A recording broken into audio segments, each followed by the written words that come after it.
எல்லாத்துக்கும் தோற்றுறோம். கேளுங்கள் தரப்படுங்கிறது இன்றைக்கி வந்து 4வது நாள் வீடியோ நம்ம இன்றைக்கி பண்ணுறோம். கடந்த காலங்களில் 5ஆம் தேதி வந்து 3 வீடியோக்கள் போட்டேன். 3வது வீடியோ வந்து 21 பேர் பார்த்துருக்குறாங்க. யாரும் சப்ஸ்கிரைப் பண்ணல, லைக் பண்ணலை. 21 வியூஸ் பார்த்துருக்குறாங்க. நன்றி. இப்போ பார்த்திங்கன்னா இன்றைக்கு வந்து மகளிர் தினம் வந்து கொண்டாடுறாங்க உலகம் பூரா. மகளிருக்கு மகளிருக்கு வாழ்த்துக்கள் தெரிவிச்சுக்கிறோம். மகளிருக்கு வந்து இந்தியா மட்டும் இல்லை, உலக அளவில் மிகவும் முக்கியத்துவம் கொடுக்குறாங்க பெண்கள். ஏன்னா அவங்க இல்லைன்னா நம்ம இல்லை. 10 மாதம் நம்ம பெற்று சுமந்து பாதுகாத்து தன்னுடைய வயிற்றில் பாதுகாத்து நம்மளை உயிரோடு ஜனிப்பிக்கிறது அவங்க தான். அந்த குழந்தைங்க பல்வேறு எண்ணங்கள் ஏற்றுக்கிறாங்க. அவங்களுக்கு மரியாதை கொடுக்கும் விதமாக இன்றைக்கி மகளிர் தினம் கொண்டாடுறாங்க. அந்த பெண்களுக்கு நம்முடைய வணக்கத்தையும் நன்றியும் தெரிவிச்சுப்போம். நன்றி. பல்வேறு கட்சி தலைவர்கள் வந்து பெண்களை முன்னிறுத்தி தான் வந்து சொல்கிறாங்க பலவிதமான விஷயங்கள். புது கட்சி ஆரம்பித்தவங்கலாம் வந்து பெண்களை மையப்படுத்தி தான் பேசுகிறாங்க. ஏன்னா பெண்களோட ஆதரவு அவங்களுக்கு தேவைப்படுது. பெண்களால் முடியாது எதுவும் இல்லை அப்படிங்கிறது நல்லா புரிஞ்சு வச்சுட்டு பெண்களுக்கு ஆதரவாக பேசுகிறாங்க. ஆதரவாக பேசுகிறது தப்பு இல்லை. அதற்காக ஆண்களையும் வந்து நம்ம கௌரவிக்கணும் இல்லையா? ஆண்கள் தினம் வருது, ஆனால் அது வந்து எப்போ வருது எப்போ போகிறது நமக்கே தெரியாது. பெண்களும் மனுஷி தான், நம்மளும் மனுஷன்தான். மனிதன்லேருந்து எடுக்கப்பட்டவன் தான் நம்ம பைபிள் பிரகாரம் மனுஷி உருவாக்கினான். அந்த பெண்ணை பற்றி நம்ம பேசுகிறப்போ அந்த பெண்ணை பற்றி நம்ம பேசிகிட்டு இருக்கக்கூடாது. வாழ்க்கையில் நிறைய இருக்குது. அவர்கள் வந்து நம்மளை மாதிரி அவங்களுக்கு அறிவு இருக்குது. எது நல்லது கெட்டது எப்படி நமக்கு தெரியுதோ அதே மாதிரி அவங்களுக்கு தெரியுது. அவங்கவுங்க தன்னுடைய சுய ஒழுக்கத்தில் இருந்தாங்கன்னா எல்லாருமே நல்லா இருக்கலாம். நாட்டோட சட்டங்கள் பார்த்திங்கன்னா அவங்களுக்கு தான் ஆதரவு நிறைய இருக்குது. அவங்களுக்கு தேவையான பாதுகாப்பை தமிழக அரசும் சரி மற்ற அரசாங்கமும் சரி பெண்களுடைய பாதுகாப்பை உறுதிப்படுத்தியிருக்கிறாங்க. அவளுக்கு தேவையான சட்டத்திட்டங்கள் ஏற்றுக்கிறாங்க. அதுக்கு நம்ம நன்றி சொல்லுவோம். பெண்களை பாதுகாப்பு கடமை. அவங்க தாய்மைக்கு நம்ம மதிப்பு கொடுப்போம். ஆனால் அதை வச்சு நம்ம அரசியல் பண்ணுறது தான் தவறுங்கிறேன். நன்றி. இன்றைக்கி பார்த்திங்கன்னா நம்மளோட நோக்கம் வந்து என்னென்னா கேளுங்கள் தரப்படும். ஏழைகள் இல்லாத உலகம் படைக்கணும். ஏழைகள் இருக்கிற ஏழைகளை வந்து உணவு இல்லாமல் இருக்கிறவங்க உடையிலாளர்களுக்கு நம்மளால் முடிந்ததைகளை நம்ம செய்யணும். இதுதான் நான் ஒவ்வொரு வீடியோவில் வலியுறுத்திட்டுருக்கிறேன். இனி வருங்காலத்தில் ஏழைகள் இல்லாமல் இருக்கணும் அப்படின்னா அதுக்கும் நான் வந்து வழிமுறைகள் சொல்லியிருக்கிறேன். மறுபடியும் சொல்கிறேன். நம்ம என்றைக்கு வந்து வாலிப பசங்க என்றைக்கு வந்து படித்து முடிச்சுட்டு வேலைக்கு சேர்றாங்களோ அவங்க 100% சம்பாதிச்சாங்கன்னா 90% வீட்டுக்கும் 10% தன்னுடைய சொந்த சேமிப்புன்னு சேமிச்சுட்டு வந்தாங்கன்னா அந்த 10% எடுக்கவே கூடாது. அவங்களுக்கு 50 வயசு ஆகிற வரைக்கும் குறைந்தபட்சம் 60-65 வரைக்கும் வேலை பார்க்க ஒரு ஆண் ப்ரைவேட்டில் இருந்தால், கவர்மெண்ட்லேருந்து ஒரு 60 வயசு வரைக்கும் வேலை பார்க்கலாம். கவர்மெண்ட்டுங்களுக்கு ஆல்ரெடி பணம் பிடிக்கிறாங்க, பிஎஃப் எல்லாம் பிடிக்கிறாங்க, இது பண்ணுறாங்க. தனியார் கம்பெனியில் வேலை பார்க்கறவங்களுக்கு நிரந்தரமாக ஒரு கம்பெனி கிடைக்காது. 3 மாதத்துக்கு ஒரு கம்பெனி 4 மாதத்துக்கு ஒரு மாறிட்டு இருக்கலாம். எப்படி மாறினாலும் சரி, எப்போ வேலைக்கு போய் சம்பளம் வராங்களோ அதில் ஒரு 10% எடுத்து வச்சிட்டாங்கன்னா அவங்க 50வது வயதில் அவங்க குழந்தைகளுக்கு அவங்களோட படிப்புக்கு செலவுகளுக்கு மற்றும் திருமண செலவுகளுக்கு கடைசியில் அந்த பெரிய அமௌண்ட்டாக வந்து நிற்கும் நமக்கு. அப்போ வந்து ஏழைகள் இருக்க மாட்டாங்க. எத்தனையோ பேர் ரொம்ப கஷ்டப்படுறாங்க. வயிற்றுக்குள்ள பைபிளில் ஏகப்பட்ட உதாரணங்கள் இருக்குது. ஏழைகளுக்கு இறங்குறாங்க, அன்பாக இருங்கிறாங்க. நானாக தான் சொல்கிறேன், பைபிள் வசனத்துக்குள்ள தான் சொல்கிறேன். அன்பாக இருக்கணும், ஒருத்தரோட அன்பாக இருக்கணும். இல்லை ஒரு கசப்பான உண்மை என்னென்னா மனிதர்கள் வந்து உண்மையிலே வந்து மனித பிறவி வந்து பாவப்பிறவி. ஏன்னா கடவுள் வந்து உலகத்தில் வந்து அழகாக படைச்சார். அழகாக ஒரு பூமியை உருவாக்கி அதில் வந்து அழகு பார்த்து 6ஆம் நாள் வந்து மனிதனை படைக்கும்போது கூட மிருகத்தையும் சேர்த்து படைச்சிட்டார். அதனால தான் சில மனிதர்கள் வந்து மனிதத்தன்மை இழந்து மிருகமாக மாற காரணம் ஒரே நாளில் 2 பேரும் படைச்சது தான் காரணம் நான் நினைக்கிறேன். கடவுள் அது ஏதோ ஒரு நல்ல நோக்கத்துக்கு தான் படைச்சிருப்பார். மிருகங்களுக்கு ஆனால் 5 அறிவு வச்சுருக்காரு. ஆனால் மனிதனுக்கு அந்த 6வது அறிவு வச்சுருக்காரு, பகுத்தறிவு. அந்த பகுத்தறிவை கொண்டு நம்ம வந்து எது நல்லது கெட்டது நம்ம பார்க்கணும்.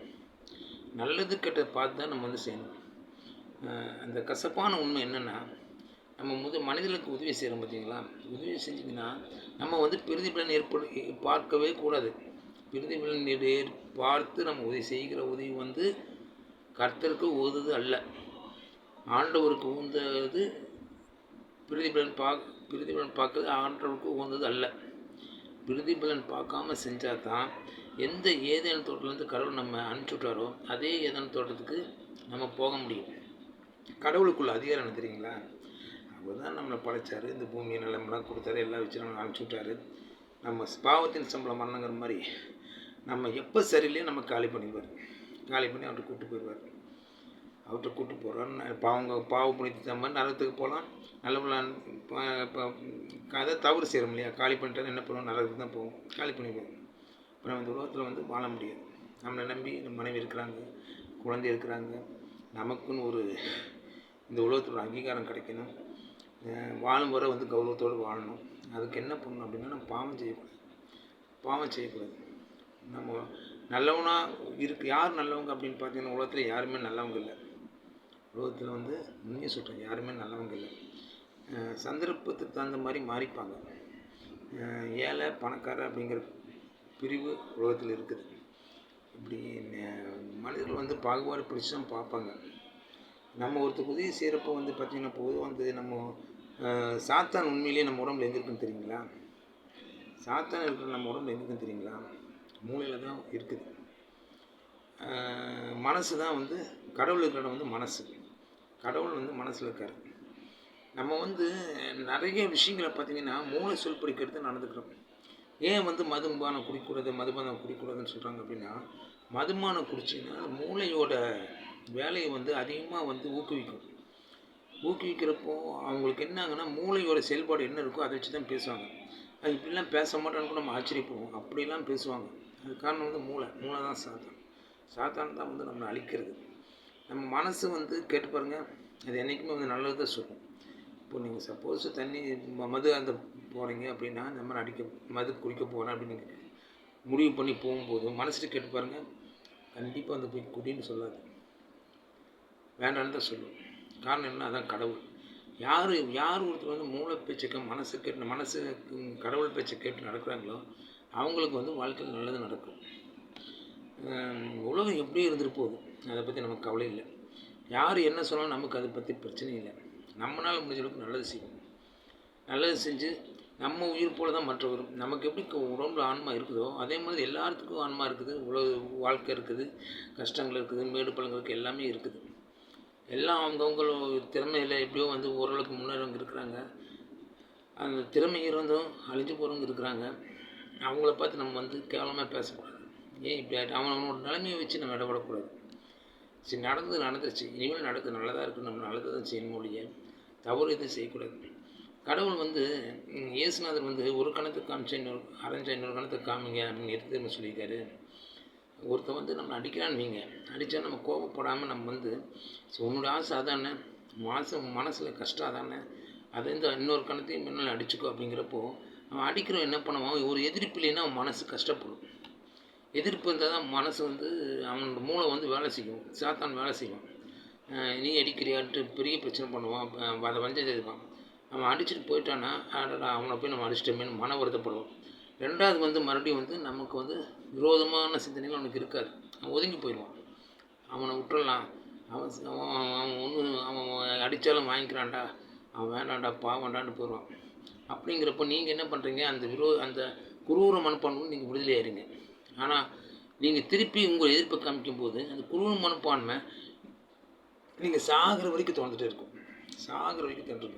நீங்கள் எப்போ இவன் விழுவான் அப்போ நம்ம திருப்பி நல்லா அடிப்போம் அப்படிங்கிறதே சுற்றிட்டே இருப்பாங்களே, நம்மளை சுற்றி வருவாங்களோ ஒழிய நம்மளை நிம்மதியாக வாழ விட மாட்டாங்க. நம்ம நிம்மதியான வாழ்க்கையை வாழணும் அப்படின்னா துஷ்ண கண்டா தூர விலகுன்னு சொல்கிறாங்க. இந்த மாதிரி விலகிடணும்.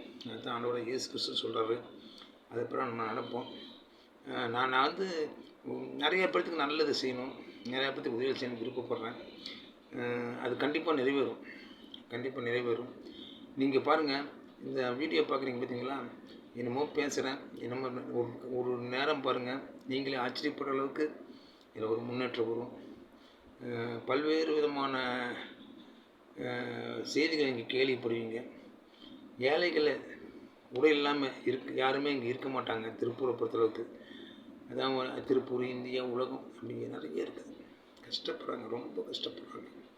ஒரு வேளை சாப்பாடெல்லாம் கஷ்டப்படுறாங்க. வடகொரியெல்லாம் பார்த்திங்கன்னா ரொம்ப சிரமமாக இருக்குது, ரொம்ப சிரமம். எல்லாம் மாற்றணும் அப்படின்னா நம்ம ஜெபம் பண்ணணும். கடவுள் ஒருத்தர் தான் மாற்றுவார். உண்மையிலேயே நம்ம மற்ற மனிதர்களுக்காக நம்ம இறக்கப்பட்டு நம்ம வேண்டிக் கொள்ளும்போது கடவுள் வந்து நம்ம வேண்டில் நிச்சயமாக கேட்பார். அவர் நினச்ச ஒரு நிமிஷத்தில் எல்லாத்தையும் மாற்றிடலாம். அந்த அளவுக்கு வந்து கடவுள் நினைச்சார்னா என்ன வேணாலும் செய்யலாம். அவரால் ஆகாத காரியம் ஒன்றுமில்லை. கடவுள் ஆகாத காரியம் ஒன்றுமில்லை. ஆகவே நம்ம கடவுளுக்கு உகந்த செயல்களை மட்டும் செய்வோம். அதுவும் எந்த விதமான பிரதிபலனும் எதிர்பார்க்கக்கூடாது.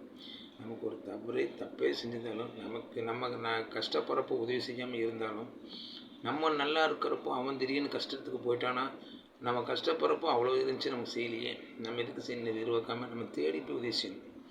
தேடி போய் அவங்களுக்கு உதவி பண்ணணும். எத்தனை நாள் வாழ்ந்துட போகிறோம்? 100 வருஷம் வாழ்வோமா? அதுக்குள்ளே நம்மளால் முடிஞ்சதை வந்து நம்ம 4 பேர்த்துக்கு செய்வோம். நமக்கு வந்து பசிச்சா எப்படி வந்து நமக்கு கஷ்டமாக இருக்குமோ, பசிக்குமோ, வயிறு வலி, அதே மாதிரி தான் மற்றவங்களுக்கும் சாப்பாடு சாப்பிட்றாங்க.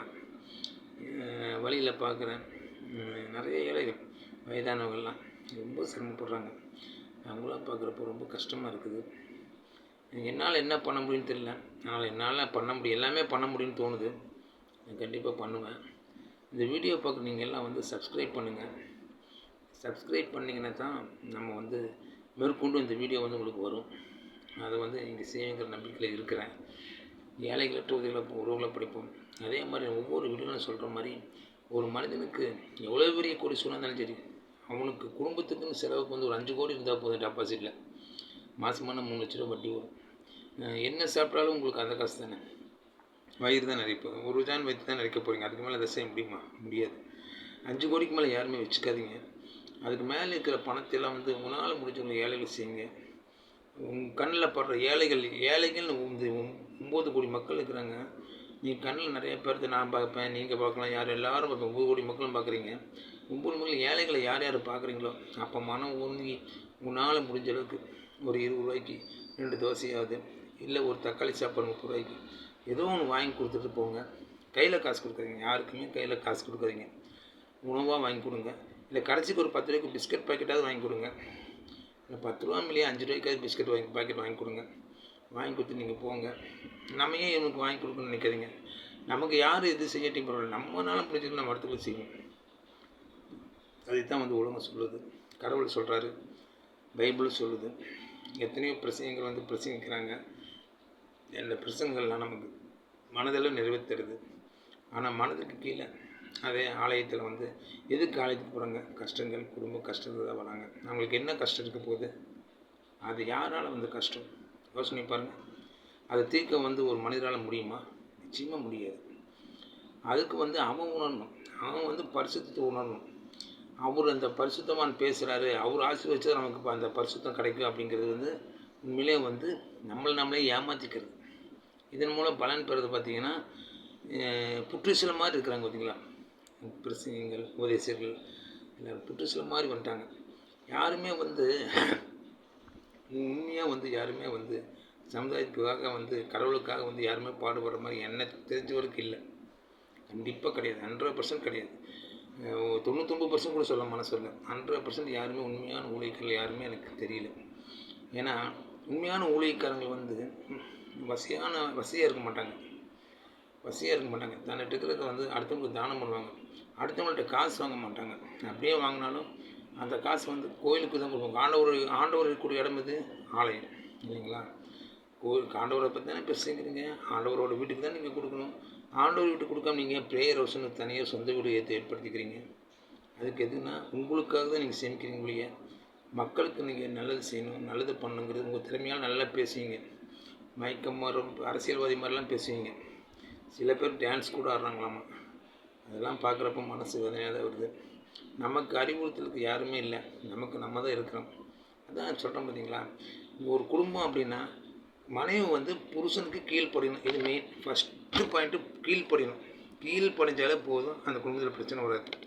அதேமாதிரி கணவன் வந்து என்ன பண்ணணும் அப்படின்னா மனைவிட்டு அன்பு கொள்ளணும். இது ஒரு குடும்பத்தில் வந்து பிரச்சனைகளை மேக்ஸிமம் ஒரு பாதி 50% சால்வ் பண்ணி விட்டுரும். கணவன் மனைவி 2 பேரும் ஒழுங்காக இருந்துட்டாங்க அப்படின்னா அதை பார்க்குற குழந்தைங்க என்ன பண்ணும் அப்படின்னா அதுகளும் ஆட்டோமேட்டிக்காக சரியாயிடும். அப்போ பார்த்தீங்கன்னா ஒரு குடும்பம் வந்து 100% ஒரு நல்ல ஒரு வட்டத்துக்குள்ளே வந்துடும்.